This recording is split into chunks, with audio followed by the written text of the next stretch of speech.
Voilà, gloire à Dieu. Hein. Je ne sais pas si c'est comment pour les frères là, qui prêchent, là, mais moi, mettons, c'est comme ça, je sais que je vais prêcher. Vous voyez, ça me travaille, comme ça, je sais que je vais prêcher, je sais à l'annonce. Pourtant, là, je n'étais pas dans le programme, et je savais qu'un frère m'aurait appelé pour prêcher, alors je ne savais pas lequel, je savais. Alors, hier soir, j'étais à prendre la parole de Dieu, et le Seigneur m'a donné un petit message. Alors, il m'a donné un petit message, alors je note, je commence à noter, je fais quelques pages de notes comme ça, comme les frères ils font. Hein. Et puis voilà, quoi, je dis, je vais sûrement prêcher. Je savais, quoi. Et aussi, quand on m'a appelé tout à l'heure, ah ben je dis voilà, moi je cherche pas la complication. Hein. Je dis voilà, c'est sur mon programme dans ce message-là qu'il m'a donné. Et puis je regarde ce petit message tout à l'heure, là, il n'y a plus rien cadeau. Il n'y a plus rien du tout cadeau, ça n'avait plus, hein, ça m'est arrivé, frère. Hein. Et puis je dis Seigneur, pourquoi tu m'as donné ce message-là là? Pourquoi je l'emmène à Vannes. Et puis il y a un message qui me revenait dans la tête tout le temps, il me revenait. Un message que j'ai entendu une fois déjà. Et puis j'étais un petit peu inquiet parce que je disais à ma compagne, c'est bizarre parce que j'ai un message, je l'ai écrit, je l'ai fait lire. Et puis il ne faut pas que je l'emmène à Vannes. Alors je dis c'est étonnant, voilà, je pensais comme ça, c'est étonnant. Et puis donc, Wesley m'a appelé tout à l'heure, dans l'après-midi, là. Et un petit moment après, on m'a rappelé. Il y a un autre frère qui m'a appelé. Marie, est-ce que tu veux faire le culte à Pontivy? Alléluia. Je te dis, mon frère, il n'y a pas de problème. Donc, vous voyez, il n'y a pas de hasard avec la parole de Dieu. Le message que j'avais reçu de Dieu, c'était pas pour Vannes, c'était pour Pontivy. Alléluia. Et donc, il y a un message qui me revenait dans la tête, comme ça, il me revenait. Je vais vous l'amener ce soir. Amen. Gloire à Dieu. Amen. Il n'y a pas de, comme je vous ai dit, il n'y a pas de hasard. La parole de Dieu, de toute façon, le mot hasard veut dire volonté de Dieu. De toute façon, on est obligé de faire la volonté de Dieu. Hein. Je ne sais pas si c'est pareil pour les frères, mais quand on met un message et puis ça ne va pas. C'est pas celui-là qui est le problème. C'est celui que le Seigneur nous a mis à cœur et qu'on a le choix de faire. Amen. Gloire à Dieu. Alors, on va lire un passage sur la parole de Dieu. Hein. On va lire ce passage-là en introduction. Ça se trouve dans Jacques 1, verset 22. Ensuite, à la parole de Dieu. Hein. Mettez en pratique la parole, ne vous bornez pas à l'écouter. Hein, vous avez peut-être entendu ce verset-là plusieurs fois. Hein. Mettez en pratique la parole et ne vous bornez pas à l'écouter. Hein. Souvent, les frères, quand ils évangélisent, ils se servent de ce verset-là. Hein, je l'ai entendu plein de fois. Alors, je vous cite un autre verset encore, ça se trouve dans Lévitique 18, verset 4. Vous pratiquerez mes ordonnances et vous observerez mes lois. Vous les suivrez, je suis l'Éternel votre Dieu. Lévitique 18, verset 5, c'est juste le passage, le verset en dessous. Vous observerez mes lois et mes ordonnances. L'homme qui les mettra en pratique vivra par elles. Je suis l'Éternel. Lévitique 25, verset 18, hein, je vous cite encore le passage de la parole de Dieu. Mettez mes lois en pratique, observez mes ordonnances, et mettez-les en pratique, et vous habiterez en sécurité. Le premier dit, vous vivrez pareil, vous vivrez, en mettant en pratique, vous vivrez, et il dit, en mettant en pratique, vous habiterez en sécurité. Gloire à Dieu. Amen. On va entrer dans le message, on va lire dans le livre des Nombres. On va lire dans le livre des Nombres 15. On va lire à partir du verset, on va lire du verset 37 à 40. Je vais prendre le crayon.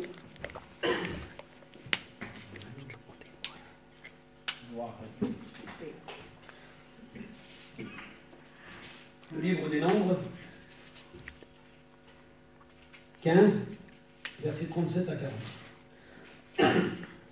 L'Éternel dit à Moïse, parle aux enfants d'Israël, et dis-leur qu'ils se fassent de génération en génération une frange au bord de leurs vêtements, et qu'ils mettent un cordon bleu sur cette frange au bord de leurs vêtements. Quand vous aurez cette frange, vous la regarderez, et vous vous souviendrez de tous les commandements de l'Éternel, pour les mettre en pratique. Et vous ne suivrez pas les désirs de vos cœurs et de vos yeux pour vous laisser entraîner à l'infidélité. Vous vous souviendrez ainsi de mes commandements, vous les mettrez en pratique, et vous serez saints pour votre Dieu. Je suis l'Éternel votre Dieu qui vous ai fait sortir du pays d'Égypte pour être votre Dieu. Je suis l'Éternel, votre Dieu. Amen. Amen. Gloire à Dieu.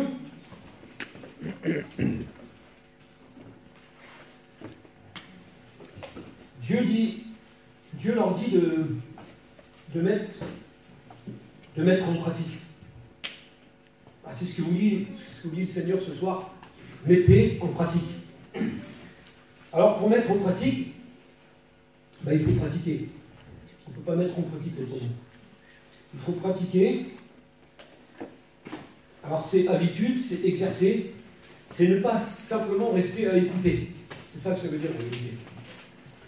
Les enfants d'Israël reçoivent l'ordre de Dieu de poser des franges sur le bord de leurs vêtements afin de se distinguer de leurs voisins. Déjà, les Juifs avaient une tenue vestimentaire et une nourriture différente des autres. Vous le savez tous. On les reconnaissait déjà. Alors pourquoi ce cordon bleu? Pourquoi Dieu leur dit de mettre un cordon bleu après leurs vêtements? Ce cordon bleu n'était pas là pour faire joli, il n'était pas là pour faire joli, ou pour être à la mode, pour suivre une mode quelconque. Ce cordon bleu avait plusieurs significations.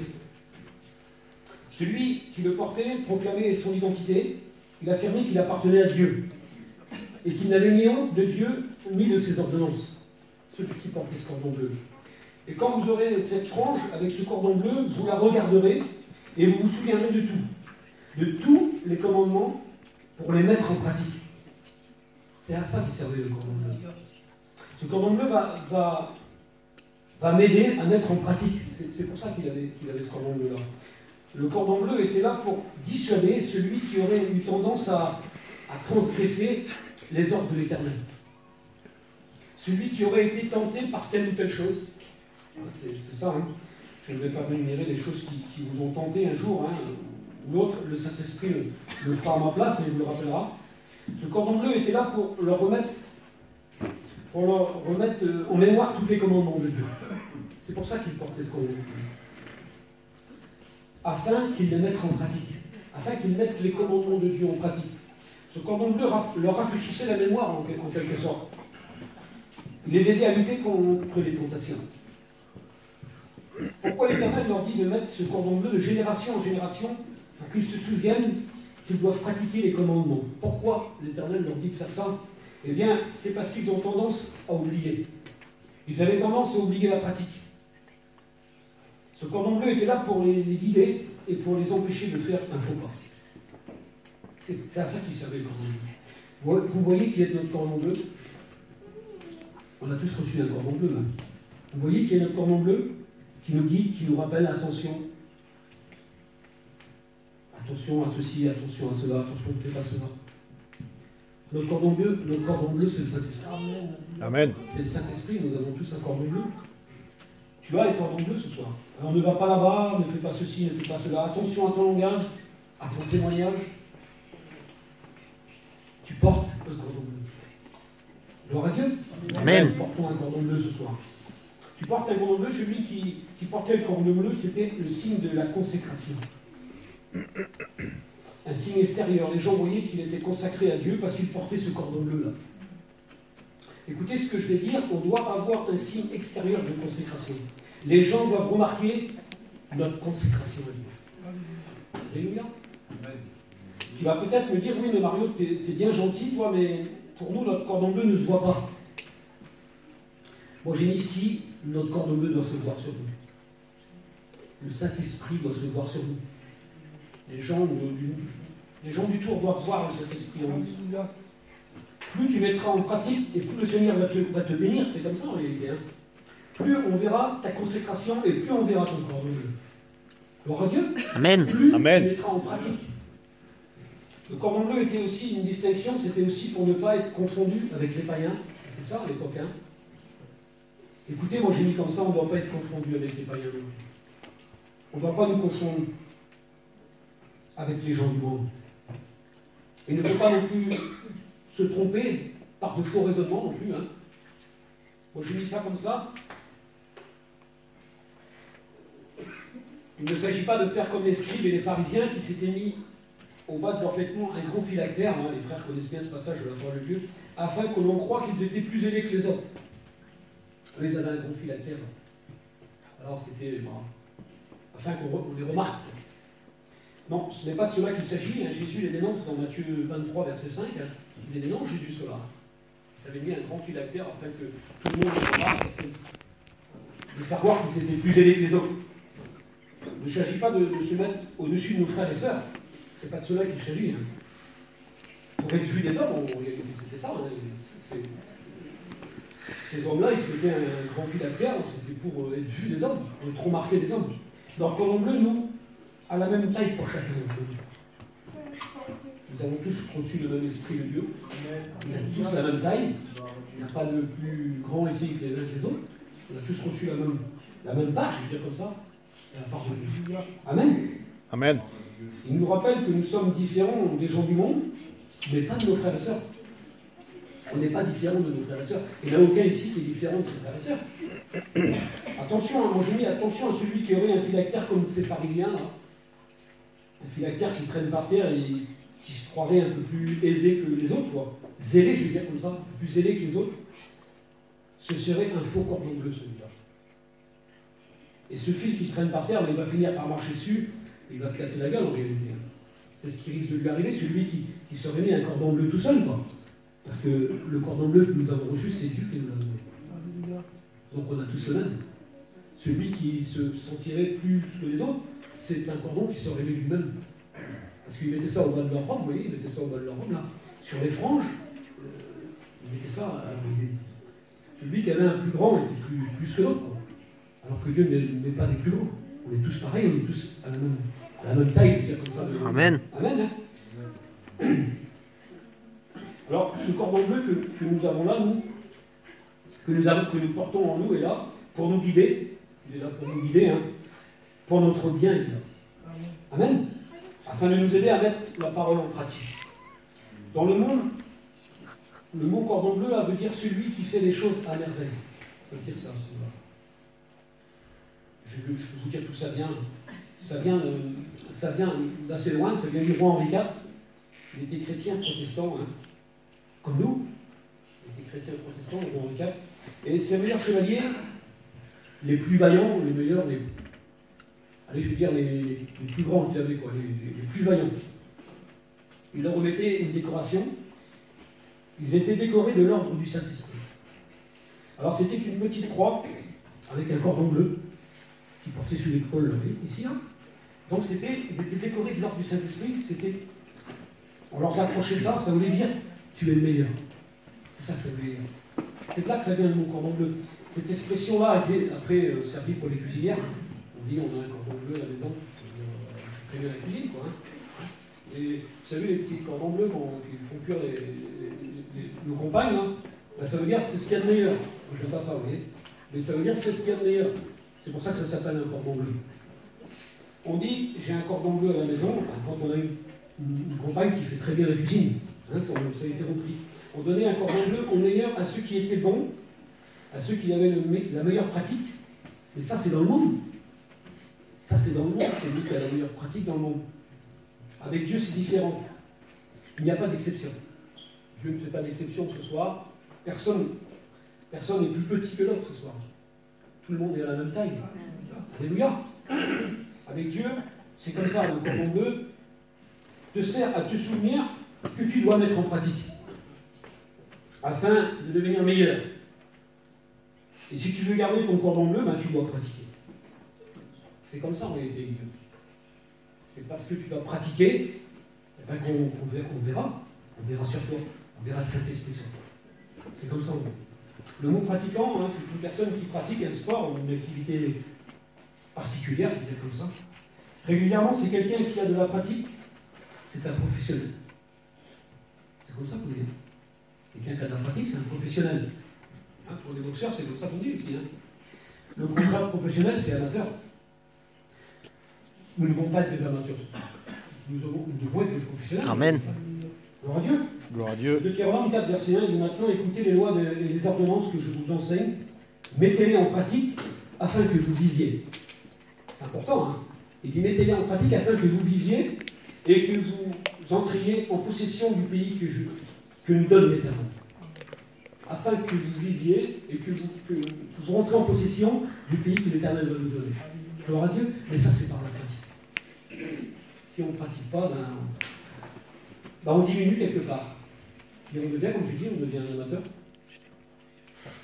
Alors on dit, nous étant pas des professionnels ici, pour Dieu, nous devons être des professionnels. Gloire à Dieu. Amen. Le Deutéronome 5, verset 1, il dit, Moïse va dire au peuple, la loi et les ordonnances que je vous ai fait entendre aujourd'hui, apprenez-les et mettez-les soigneusement en pratique. C'est le mot soigneusement qui est utilisé là. Apprenez-les et mettez-les soigneusement en pratique. Il dit d'apprendre et de mettre soigneusement en pratique avec soin. C'est-à-dire qu'il faut prendre du soin pour mettre la parole de Dieu en pratique. Je sais que la plupart d'entre nous ont du soin pour leurs affaires. La plupart d'entre nous, vous savez tous ce que veut dire ce mot. Ce n'est pas un mot que je vais vous apprendre. On a tous du soin et on sait ce que ça veut dire avec soin. Le Deutéronome 5, verset 32, il dit « Vous ferez avec soin ce que l'Éternel, votre Dieu, vous a ordonné, et ne vous détournerez ni de la droite ni de la gauche. » Verset 33, « Vous suivrez entièrement les voies de l'Éternel, votre Dieu, qu'il vous a prescrit, afin que vous viviez et que vous soyez heureux et que vous prolongiez vos jours. » C'est important ce qu'il dit là pour le Dieu. Le Deutéronome 11, verset 22, il dit « Car si vous observez tous ces commandements que je vous prescris, et si vous les mettez en pratique, vous aimez l'Éternel, votre Dieu, pour marcher dans toutes ses voies, pour vous attacher à lui. » Gloire à Dieu. Amen. Si vous mettez en pratique, c'est que vous aimez l'Éternel, votre Dieu. C'est important, hein? Amen. Vous aimez l'Éternel, votre Dieu, afin de vous attacher à lui. C'est tout simple pour la parole de Dieu. Il n'y a pas de mot compliqué là. Hein? Si vous le mettrez en pratique, c'est que vous aimez le Dieu Dieu, il n'y a pas de souci. C'est pour ça, des fois, on dit, moi, je n'ai pas trop d'intérêt dans l'assemblée, je suis plus petit. Il n'y a pas de plus petit ici, je vous l'ai dit. Celui qui met en pratique avancera avec Dieu. Celui qui n'est pas en pratique, malheureusement, restera un amateur. Et puis, voilà, il restera toute sa vie un amateur. Et on ne veut pas d'amateurs avec Dieu. On veut que des professionnels. Amen. Hein, c'est pas pratiquer les choses du monde, c'est pratiquer la parole de Dieu. Et mettre la parole en pratique. Et il dit, verset 25, nul ne tiendra contre vous. Si vous faites ces choses, nul ne tiendra contre vous. Si vous mettez en pratique, vous vous attacherez à Dieu, et nul ne tiendra contre vous. Ça veut dire que plus rien ne pourra vous arrêter. C'est comme ça, hein. C'est comme ça que c'est marqué. Verset 27, il dit, la bénédiction, si vous obéissez au commandement de l'Éternel, votre Dieu, que je vous prescris aujourd'hui. C'est-à-dire que si vous obéissez, c'est pas compliqué, hein. Vous serez bénis, c'est tout ça pour vous. Il n'y a pas de mot compliqué, hein. Il n'y a pas de choses compliquées. C'est pour aujourd'hui la bénédiction. Amen. C'est ce qu'il dit, Seigneur. Pour aujourd'hui, dans ce lieu-là, oui Seigneur, je mets tes ordonnances en pratique. Je suis ta parole, je la suis pas à pas. Je continue à suivre ta parole, même si j'ai des problèmes, même si j'ai des difficultés. Qui n'en a pas, hein. Qui n'en a pas. J'ai des problèmes, j'ai des difficultés, mais je mets ta parole en pratique, Seigneur. Je continue comme ça. Hein? Alors, il faut que tu pratiques. Qu'est-ce qu'il faut que je pratique? Qu'est-ce qu'il faut que je pratique? Hein, je voyais les petits qui jouent de la guitare. Hein. S'ils auraient toujours écouté les autres, ils n'auraient jamais essayé la guitare, ils n'auraient jamais joué de leur vie. Un jour, il a fallu qu'ils pratiquent. Il a fallu qu'ils pratiquent, il a fallu qu'ils prennent une guitare, et puis qu'ils essayent une jeune fois. Une fois ou deux, quoi. Et puis, au bout d'un moment, ils ont commencé à jouer un petit peu, puis ça ne devait pas être terrible au début. Mais après, au bout d'un moment, s'il avait dit, comment qu'il joue l'autre là-bas? Comment qu'il joue ce là-bas? Et si lui, il n'a jamais pris une guitare, il n'aurait jamais su de sa vie. Il a mis en pratique le lycée. Le radio, c'est pareil pour la parole de Dieu. Celui qui ne roule jamais la parole de Dieu, je m'excuse pour ceux qui ne savent pas lire, hein, c'est pas de cela qu'il s'agit. Hein. Mais celui qui sait lire, qui ne roule jamais la parole de Dieu, il ne mettra jamais rien en pratique de sa vie. Celui qui discute pendant la réunion au lieu d'écouter la parole de Dieu, il ne mettra jamais rien en pratique de sa vie. Pour mettre en pratique, il faut pratiquer. Amen. Amen. Alors, moi je dis, tu n'arrives pas à prier, c'est normal que tu ne pratiques pas. Ah oui, tu ne pratiques pas la prière, tu ne peux pas prier. Hein. Ça ne peut pas venir comme ça la prière. Hein. Tu n'arrives pas à témoigner, c'est normal que tu ne pratiques pas non plus. Tu ne peux pas témoigner demain comme ça si tu ne pratiques pas. Alors Philippiens 4, verset 9, il dit, ce que vous avez appris de moi et que vous avez vu en moi, pratiquez-le. Il dit comme ça dans Philippiens. Ce que vous avez appris de moi, c'est la parole de Dieu, hein. Pratiquez-le. C'est-à-dire, je vais pratiquer, Seigneur. Avec mes faibles moyens, mais je vais pratiquer. Amen. Je vais essayer. Gloire à Dieu. C'est ça qu'il faut faire. Ah, forcément, on ne va pas être au top tout de suite, hein. Mais le Seigneur ne demande pas d'être au top tout de suite. Hein. Les garçons qui viennent chanter, moi quand j'ai commencé à chanter, je n'arrivais pas. Du coup, je chantais un petit peu, je n'arrivais pas. Mais pourquoi j'ai essayé, j'ai pratiqué. Mais si tu n'essayes jamais, tu ne sauras pas. Ah oui. Non, je ne veux pas y aller chanter là. Même je ne veux pas venir tout seul, je viens avec la chorale. Et je pratique. Même si je chante pas bien, c'est rien, ça, je chante pour Dieu. On chante pour Dieu, c'est pas grave. Amen. Il va nous aider dans la pratique. Amen. Il est là pour nous aider dans la pratique. Il n'y a pas de grands, il n'y a pas de grands parmi nous, de toute façon. Il n'y a pas de plus grands les uns que les autres. Nous avons tous le même cordon bleu. Et Jean 13, verset 17, il dit, si vous savez ces choses, vous êtes heureux. Alors, je continue à pratiquer, même si je n'y arrive pas. C'est comme ça, hein. Même si je n'y arrive pas, je continue. Et puis, on sait bien, la parole de Dieu, des fois, c'est dur à comprendre. Hein. Donc, on lit la parole de Dieu, c'est bien, on ne comprend pas tout non plus, je dis. Et les frères, là, ils enseignent depuis des années, ils ne comprennent pas tout non plus. C'est dur à comprendre, la parole de Dieu. Mais je m'efforce, je pratique. Et puis, dans la parole de Dieu, là, il y a un mot pour moi. Je suis venu ce soir, il y a un mot pour moi. Amen. Hein, moi, je vais à la réunion, on ne prêche pas tout le temps, nous, on va à la réunion. Et bien, il y a un mot pour nous, le frère, il y a un mot pour moi. Donc, le frère, il y a un mot pour moi. Donc, je me remets en question et je continue de pratiquer. Gloire à Dieu. Moi, je ne vais pas aller plus loin avec vous. Moi, je vais pas aller plus loin avec vous. Voilà, c'est un petit mot que le Seigneur a mis à cœur. Gloire à Dieu. Amen. Gloire à Dieu. C'est toujours pour nous aider. Parce que pour nous aider, le Seigneur ne voulait pas faire comme les ronds, vous avez compris. C'est pour nous aider à grandir avec lui, nous aider à pratiquer ça. Amen. On va prier le Seigneur. Je vais te louer, te rendre